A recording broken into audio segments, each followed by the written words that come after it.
Assalamualaikum and very good morning students. Welcome to MCPS online classes. So students, last class में हमने history का chapter 1 tracing changes through 1000 years ये start किया था. अभी हम चैप्टर को कंटिन्यू करते हैं और चैप्टर को कंप्लीट करते हैं. इससे पहले हम पार्ट 1 कंप्लीट कर चुके हैं, आधा चैप्टर उसमें हो चुका है. इसमें जो है हम लोग देखेंगे रीजन्स एंड एम्पायर्स के बारे में. तो देखिए, जो बड़े बड़े से स्टेट्स होते थे, मतलब बड़े बड़े जो राज्य होते थे, उसमें जैसे कि चोलास जो हम सेकंड चैप्टर में पढ़ेंगे, तुगलक्स हम थर्ड चैप्टर में पढ़ेंगे, मुगल्स के बारे में हम फोर्थ चैप्टर में पढ़ेंगे. वो क्या होते थे, एनकम्पास्ड मेनी रीजन्स. वो काफ़ी बड़े बड़े इलाकों में इनके जो एम्पायर्स होते थे, इनके राज्य फैले हुए होते थे. संस्कृत में एक शब्द होता है प्रशस्ति. प्रशस्ति का मतलब होता है इन द प्रेज ऑफ. आप किसी के तारीफ करते हुए आप कुछ लिख रहे हैं, किसी की अच्छाइयाँ बताते हुए कुछ लिख रहे हैं, तो उसको हम प्रशस्ति बोलते हैं संस्कृत में. तो दिल्ली सुल्तान जो था, यहाँ पे देखिए, जो दिल्ली सुल्तान था घियासुद्दीन बलबन, जिसका रेन रहा था, जिसने मतलब राज किया था 1266 से 1287 के टाइम के बीच में, explain that he was a ruler. तो इनकी जो प्रशस्ति है दिल्ली सुल्तान गियासुद्दीन बलबन की, कि वो रूलर थे, मतलब वो राज्य करते थे, कि बहुत ही बड़े एम्पायर पे, बहुत ही बड़े इलाके में इसका राज हुआ करता था. कहाँ से कहाँ तक था ये? बंगाल का जो गौडा इलाका है से ईस्ट में गजनी, गजनी जो आज के टाइम में अफ़गानिस्तान में है, तो बंगाल से लेकर के अफ़गानिस्तान तक, मतलब ईस्ट में जो है बंगाल से लेकर के वेस्ट में अफ़गानिस्तान तक, ये जो गियासुद्दीन बलबन था इसका राज था, है ना. और जो नॉर्दर्न साइड में अगर हम देखें, तो पहले इसमें हमें वेस्टर्न के बारे में बताया गया. साउथ इंडिया में द्रविड़ तक, द्रविड़ वाला रीजन होता है ये, जो हमारा साउथ इंडिया का रीजन है ना, द्रविड़ वाला, जिसमें आंध्र प्रदेश वगैरह आ जाता है, वहाँ तक इनका राज था. पीपल ऑफ डिफरेंट रीजन, अलग अलग इलाकों के लोग जो हैं, जैसे गौडा, आंध्र, केरल, कर्नाटक, महाराष्ट्र, गुजरात, ये सब जो है कहते हैं प्रशस्ति में कि इनके मतलब इनकी आर्मी को देख के, जो बलबन थे गियासुद्दीन बलबन की आर्मी को देखकर ही भाग जाया करते थे. तो ये हमें पूरा मैप बताया गया है, आप इसमें देख सकते हैं पुराने ज़माने का, पुराने टाइम में provinces of Delhi sultans during Muhammad Tughlaq. तो मोहम्मद तुगलक था, इसके टाइम की बात बता रहे हैं इस मैप में. तो मगर अभी हम किसके बारे में पढ़ रहे हैं? गियासुद्दीन बलबन के बारे में अभी हम पढ़ रहे हैं, तो मैप बाद में दिखते हैं. तो इसमें बता रहे हैं कि इतनी सारे कॉन्क्वेस्ट थे. हिस्टोरियंस ने प्रशस्ति में लिखा था कि बलबन ने बहुत सारी जगह राज किया, मगर जो आपके हिस्टोरियंस हैं, जो हिस्ट्री लिखते हैं, वो कहते हैं कि ये सारे जो क्लेम्स थे ना उस प्रशस्ति में, ये एग्जैजरेटेड थे, मतलब बहुत ही ज़्यादा बढ़ा चढ़ा करके बताए गए थे. और इतना ज़्यादा भी मतलब था, काफ़ी बड़े इलाके में उनका राज था, मगर लोग उनकी आर्मी को देखकर ही भाग जाते थे. इस तरीके की चीज़ें तो ज़्यादा बढ़ा चढ़ा करके बोली गई हैं. अभी देखिए लैंग्वेज एंड रीजन. तो 1318 के जो पोएट थे अमीर खुसरो, उन्होंने ये नोट किया था, ये पता है, जो बॉक्सेस होते हैं ना, कुछ लोग क्या करते हैं, इन बॉक्सेस को छोड़ देते हैं, बट बहुत ही गलत आदत है. ये बॉक्सेस बहुत इंपॉर्टेंट होते हैं, इनको पढ़ना चाहिए हमें, बड़ी इंपॉर्टेंट चीज़ बताते हैं इसमें, और इससे क्वेश्चंस आते हैं एग्जाम्स में. तो देखिए 1318 में अमीर खुसरो थे, उन्होंने लिखा था कि इंडिया, ये जो लैंड है, ये डिफरेंट लैंग्वेजेस का लैंड है. मतलब यहाँ पे बहुत सारी भाषाएं बोली जाती हैं, जैसे कि सिंधी, लाहौरी, कश्मीरी, और द्वार समुद्री इस टाइम जो कर्नाटक वाला रीजन है उसको बोला गया. तेलंगनी, जो तेलंगाना बन गया है, वो वाली लैंग्वेज आंध्र प्रदेश वाले इलाके में बोली जाती है. गुजरी बोली जाती है गुजरात में, मालाबारी बोली जाती है तमिलनाडु में, गौरी बोली जाती है बंगाल में, अवधी बोली जाती है उत्तर प्रदेश में, हिंदावी बोली जाती है दिल्ली के अराउंड वाले रीजन में. तो अमीर खुसरो ने कहा कि बड़ी सारी भाषाएं बोली जाती हैं इस देश में, तो मगर उन्होंने ये भी एक्सप्लेन किया कि एक ऐसी भाषा है संस्कृत, जो किसी भी रीजन को बिलोंग नहीं करती है, मतलब किसी भी पर्टिकुलर एरिया की आप उसको भाषा नहीं कह सकते हैं, और ये काफ़ी पुरानी भाषा है. कॉमन लोग इसको नहीं जानते हैं, सिर्फ और सिर्फ ब्राह्मण इसे जानते हैं. तो ये अमीर खुसरो ने हमारे देश में भाषाओं के बारे में बात की थी. अब हमने काफ़ी सारे एरिया के बारे में पढ़ लिया, काफ़ी सारे समय के बारे में. अब बाय 700, जब 700 AD वाला टाइम आ गया, तो काफ़ी सारे रीजन्स तो जो थे, काफ़ी सारे इलाकों की जोग्राफिकल डायमेंशन बन चुकी थी, मतलब कि भाई ये हमारा इलाका, ये तुम्हारा इलाका, सबकी अलग अलग भाषाएं बनने लगी थी, सबके अलग अलग कल्चर बनने लगे थे, कि सबका पहनावा कैसा होगा, खान पान कैसा होगा, कैसे वो चीज़ों को फॉलो करते हैं, वो हमारा कल्चर होता है. तो अलग अलग भाषाएं, कल्चर, ये सब के सब काफ़ी ज़्यादा चेंज होने लगे थे, और काफ़ी मतलब एक स्टेब्लिश हो गया था कि भाई अगर नॉर्थ इंडिया है तो यहाँ के लोग रोटी खाएंगे चावलों से ज़्यादा, साउथ में है तो वहाँ तो आटा होता नहीं है, गेहूँ नहीं उगता है तो वहाँ के लोग चावल खाएंगे, किस तरीके का पहनावा पहनेंगे, कौन सी भाषा बोलेंगे, ये 700 तक काफ़ी ज़्यादा मतलब पता लगने लगा था, समझ में आने लगा था कि हाँ भाई ऐसा होता है। तो हम चैप्टर 9 के बारे में इसके बारे में और पढ़ेंगे। अब देखिए, they were also associated with specific ruling dynasty. तो वहाँ की भाषा, वहाँ का रहन सहन के अलावा एक स्पेसिफिक रूलिंग डायनेस्टी भी है। रूलिंग डायनेस्टी का मतलब कौन से राजा महाराजा का वहाँ पर ज़्यादा लंबे समय तक राज रहा है। मतलब जैसे कि अगर आप देखें तो राजपूतों का राज रहा है राजस्थान में काफ़ी ज़्यादा लंबे समय तक, चोलास का जो रहा है वो तमिलनाडु वाले रीजन में रहा है। तो यही वाली चीज़ में हमें बता रहे हैं कि 700 तक की एक पर्टिकुलर हमें भी पता भी लगता है कि यहाँ पर इसका राज रहा है। और अलग अलग राज्यों में बहुत ज़्यादा क्या होती थी, कॉन्फ्लिक्ट भी हुआ करती थी। कॉन्फ्लिक्ट का मतलब है लड़ाइयाँ भी हुआ करती थी। ओकेजनली कभी कभी क्या होता था, डायनेस्टी जैसे कि चोला, खिलजी, तुगलक और Mughal were able to build an empire that was pan regional. अब देखिए पैन रीजनल का क्या मतलब होता है, तो चोला, खिलजी ये लोगों ने बहुत ही दूर दूर तक अपने जो है साम्राज्य फैला लिए थे। पैन रीजन मतलब आपका सिर्फ एक इंडिया, जैसे कि आप सिर्फ एक स्टेट, एक छोटे से इलाके में नहीं, जैसे कि मान लीजिए ये इंडिया है, ऐसे यहाँ पे मतलब देखिए मैप तो अच्छा नहीं बन पाएगा, इस टाइप से ये इंडिया है। तो सिर्फ यहाँ इस इलाके में आपका राज नहीं होगा, आपका लगभग पूरे इंडिया में एक तरीके से आपका राज जो है वो फैल गया, तो उसको कहेंगे पैन रीजनल। बहुत ही बड़े बड़े इलाकों में आपका राज्य था, तो इनका काफ़ी बड़े बड़े इलाकों में राज रहा था, यही है pan regional. Spanning diverse region, अलग अलग इलाकों में रूल इनका फैल गया था। Not all the empires were equally stable, सारे एम्पायर जो है वो एक तरीके से स्टेबल या सक्सेसफुल नहीं थे, मतलब हर समय एक तरीके का काम नहीं चलता था, ना ही इतने सक्सेसफुल थे सारे, कुछ बहुत ज़्यादा थे, कुछ काफ़ी कम थे। तो ये हमें बताया गया है। अब जब मुगल एम्पायर का डिक्लाइन होने लगा 18th सेंचुरी में, देखिए 15th सेंचुरी में वो लोग आ गए थे, है ना, हमारे देश में, क्योंकि 15th या 14th सेंचुरी में आप कह सकते हैं 1526, तो 1526 यानी कि 16th सेंचुरी में जो है बाबर का एक तरह से इस्टेब्लिश हो गया था राज हमारे देश में मुगल्स का, तो दिल्ली पे वो आ गया था। तो मुगल एम्पायर जो है 18th सेंचुरी में डिक्लाइन होने लगी थी। आप समझ लीजिए 16th सेंचुरी, लगभग 300 साल इन लोगों ने हमारे देश पे, पूरे देश पे लगभग राज किया है मुगलों ने। तो इनका डिक्लाइन होने लगा था 18th सेंचुरी तक। इट लेड टू द री एमर्जेंस ऑफ रीजनल स्टेट। अब मुगल का डिक्लाइन हुआ तो जो रीजनल स्टेट थे, जो छोटे छोटे राजा महाराजा हुआ करते थे, वो फिर दोबारा से उनका एमर्जेंस हो गया, वो दोबारा अपने इलाकों में अपना खुद का कब्जा करने लगे। पहले मुगल्स के अंडर होते थे। फिर but years of imperial pan regional rule, मतलब इतने सालों तक, 200-300 सालों तक इम्पीरियल मतलब राजशाही, पैन रीजनल मतलब पूरे के पूरे इलाके में एक ही राजा का अधिकार चलता था, इसने ऑल्टर कर दिया था, मतलब चेंज कर दिया था करेक्टर ऑफ द रीजन। जो रीजन थे उनके राज करने के तरीके को, वहाँ के लोगों के रहन सहन को कुछ तरीके तक तो थोड़ा थोड़ा सा बदल दिया था। अब देखिए, across most of subcontinent regions were left with legacies of big and small state that had ruled over them। तो अलग अलग इलाकों में लेगेसी हो गई थी। लेगेसी मतलब उनकी कि भाई वहाँ पे वो राजा इतना अच्छा हुआ करता था, उसका ऐसा रूल था, तो छोटे बड़े राजाओं की बहुत सारी हमें कहानियाँ और कहावतें ये सारी देखने को मिलने लगी थी। तो इस बात से हमें पता लगता है कि काफ़ी सारी डिस्टिंक्ट और शेयर्ड ट्रेडिशंस बनने लगे थे। मतलब डिस्टिंक्ट, एक ही इलाके में आप दूसरे इलाके से आप अलग भी हैं, मगर कुछ ना कुछ चीज़ें आपकी उनके जैसी भी हैं। तो आपका कल्चर कैसा हो गया, डिस्टिंक्ट है, अलग है, मगर क्या है, शेयर करते हैं, हम अपने आपस में बांटते भी हैं कुछ चीज़ों को, कुछ चीज़ें एक जैसी हैं मगर एक तरह से हम अलग भी हैं, ये बात होती है।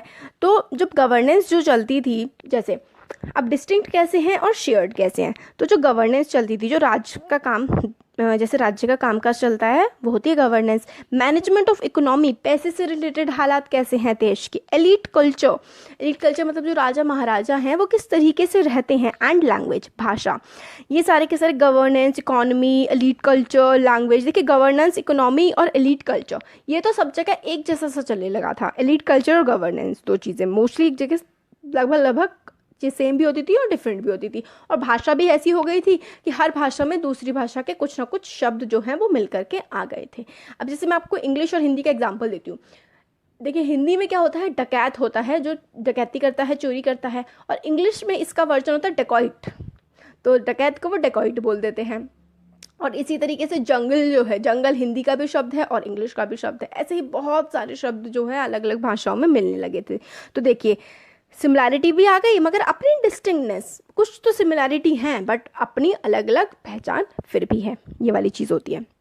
अब देखिए through 1000 years between 700 and 1750 character जो था, हम लोग 1000 ईयर के बारे में पढ़ रहे हैं इस चैप्टर में ना, तो इतने सालों में लगभग 1000 साल में 700 से 700 से 750 तक करेक्टर जो था, जो डिफरेंट रीजन का, वो आइसोलेशन में ग्रो नहीं हुआ था, वो बिल्कुल अलग होकर ग्रो नहीं हुआ था। जो इम्पैक्ट था ना बड़े पैन रीजनल फोर्सेस का, जो बड़ी बड़ी फोर्सेस थी, उनका इम्पैक्ट जो है हर रीजन में काफ़ी ज़्यादा हमें देखने के लिए मिलता था, without quite losing their distinctiveness. मतलब वो खुद को अपनी जो अलग सी पहचान है उसको तो नहीं खोते थे, मगर फिर भी जो बड़े राज्य होते थे उनकी एक झलक छोटे राज्यों में भी देखने के लिए हमें मिल जाती थी। अब ओल्ड एंड न्यू रिलीजन्स, पुराने और नए जो धर्म हैं वो कैसे करके बन के आए। तो 1000 ईयर्स ऑफ हिस्ट्री, हज़ारों सालों की जो हिस्ट्री थी उसको एक्सप्लोर करने के बाद जो मेजर डेवलपमेंट्स हुई थी रिलीजन में मतलब धर्म में, हमारा धर्म किस तरीके से हजार साल में बदला था वो हम देखते हैं। लोगों का जो बिलीफ था डिवाइन में, डिवाइन का मतलब होता है ईश्वर, जो ईश्वर में लोगों का बिलीव था वो डीपली पर्सनल हुआ करता था, but more usually it was collective. Personal था कि आप भगवान को मानते हैं, किससे मानते हैं, मगर आसपास के इलाके के जो होते थे वो भी मोस्टली लोग। तो देखिए रिलीजन जो है वो सबका अपना पर्सनल भी हुआ करता था, मगर सब लोग एक ही तरीके के आसपास के लोग एक रिलीजन को माना करते थे। तो डिवाइन में जो बिलीव था वो डीपली पर्सनल भी होता था और कलेक्टिव भी होता था। कलेक्टिव बिलीव था कि सुपर नेचुरल एजेंसी है, मतलब सुपर नेचुरल एजेंसी का मतलब कोई हमसे ऊपर है, हम जो हमें नहीं समझ में आता है, नहीं दिखता है, मगर वो है। वो क्या बन गया था, वो धर्म बन गया था। कलेक्टिवली लोग इसको मानते थे। और सोशल इकोनॉमिक ऑर्गेनाइजेशन जो थी लोकल कम्युनिटीज़ की, सोशल मतलब समाज के सब लोग, इकोनॉमिक मतलब जैसे मंदिरों में आप लोग चढ़ावा चढ़ाते, तो इस तरीके से क्या था, एक पर्सनल और कलेक्टिव बिलीव भी था। जैसे हम लोगों ने देखा कलेक्टिव लैंग्वेज का और इकोनॉमी का, सारी चीज़ों का जो था वो मिलजुल के भी था और अलग भी था। इसी तरीके से रिलीजन की भी हम बात कर सकते हैं, रिलीजन भी ऐसा ही था। इम्पॉर्टेंट चेंजेस कब आए, जो जिस हिंदुज़म को आज हम हिंदुज़म बोलते हैं उसमें काफ़ी ज़्यादा चेंजेस भी आए थे इन 1000 साल में। जैसे कि नए जो देवी देवता हैं वो ऐड हो गए थे, न्यू डीटीज़, डीटी होते हैं हमारे देवी देवता, न्यू डीटी ऐड हुए, नए नए टेम्पल्स बनाए गए राजा महाराजाओं के द्वारा। ब्राह्मण्स की जो इम्पोर्टेंस है वो काफ़ी ज़्यादा बढ़ गई थी, dominant group in the society में इन 1000 सालों में।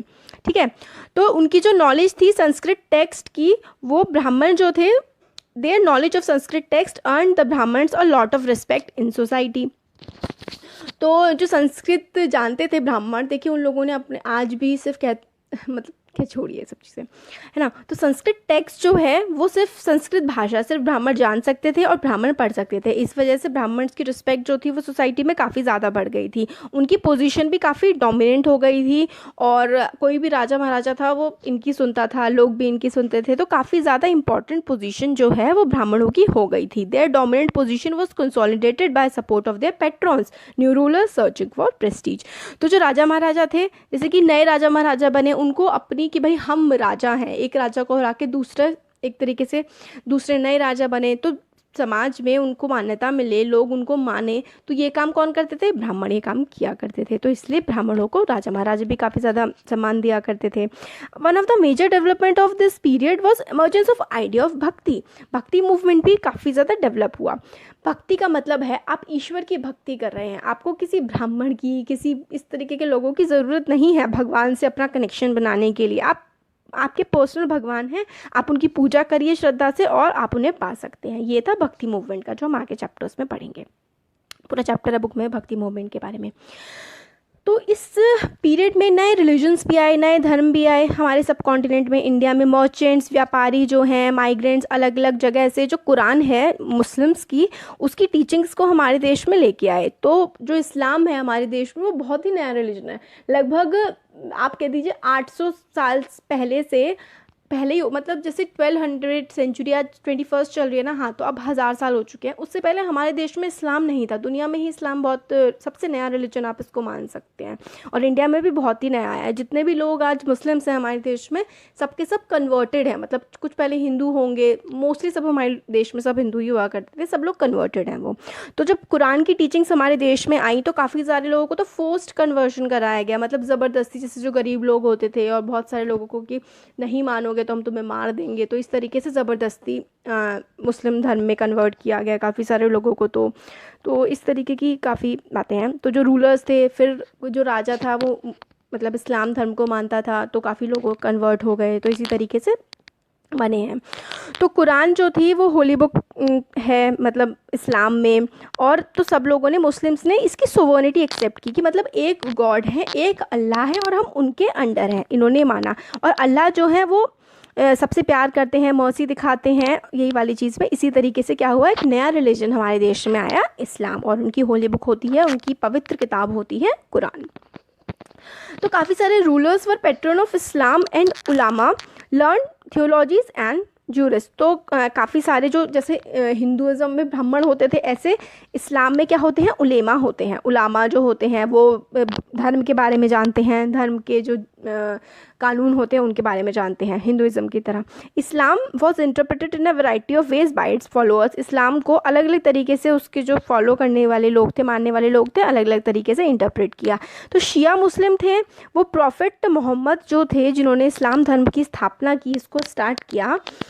मोहम्मद के जो सन इन लॉ थे, मोहम्मद के जो सन इन लॉ होते हैं, मतलब बेटी के जो पति थे, जो शिया मुस्लिम्स थे, उन्होंने माना उनकी जो सन इन लॉ थे प्रॉफिट मोहम्मद के अली, वो रूल करेंगे पूरी मुस्लिम कम्युनिटी को। तो ये लोग कौन बने, शिया बने। अब मगर सुन्नी मुस्लिम थे, उन्होंने ये माना कि जो अर्लियर लीडर थे, खलीफाज जो बने थे, जो जैसे कि प्रॉफिट मोहम्मद की डेथ के बाद जो खलीफा आए थे, जो लीडर्स आए थे, हम उनको मानेंगे। तो लीडर्स को मानने वाले बने सुन्नी, और जो अली थे, जो मोहम्मद के सन इन लॉ थे, उनको जिन लोगों ने माना वो लोग बने शिया। तो दुनिया में काफ़ी ज़्यादा है, मतलब जैसे ईरान शिया कंट्रोल्ड है, बाकी सारे रीजन सुन्नी कंट्रोल्ड है, तो इन लोगों में भी काफ़ी कॉन्फ्लिक्ट चलती है, लड़ाइयाँ चलती हैं। थैंक गॉड हमारे देश में ऐसा कुछ भी नहीं है, तो काफ़ी लोग अच्छे से रहते हैं।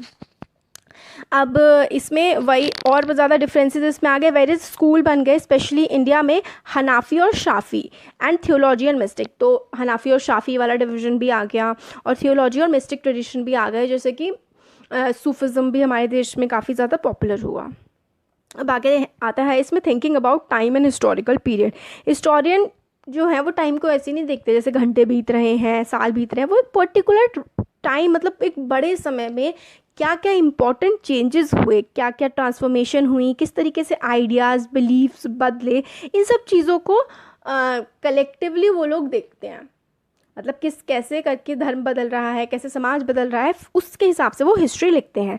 मिडिल ऑफ 19th सेंचुरी के मिडिल में ब्रिटिश हिस्टोरियन जो थे, उन्होंने इंडिया की हिस्ट्री को 3 पीरियड्स में डिवाइड करने की कोशिश करी, हिंदू, मुस्लिम और ब्रिटिश। मगर ये डिवीजन जो है वो अच्छा आइडिया नहीं था, क्योंकि कभी ऐसा नहीं था कि पूरे देश में सिर्फ हिंदू रूलर हो, कभी बुद्धिज़्म और जैन रूलर्स भी हुआ करते थे, बुद्धिस्ट और जैन रूलर्स।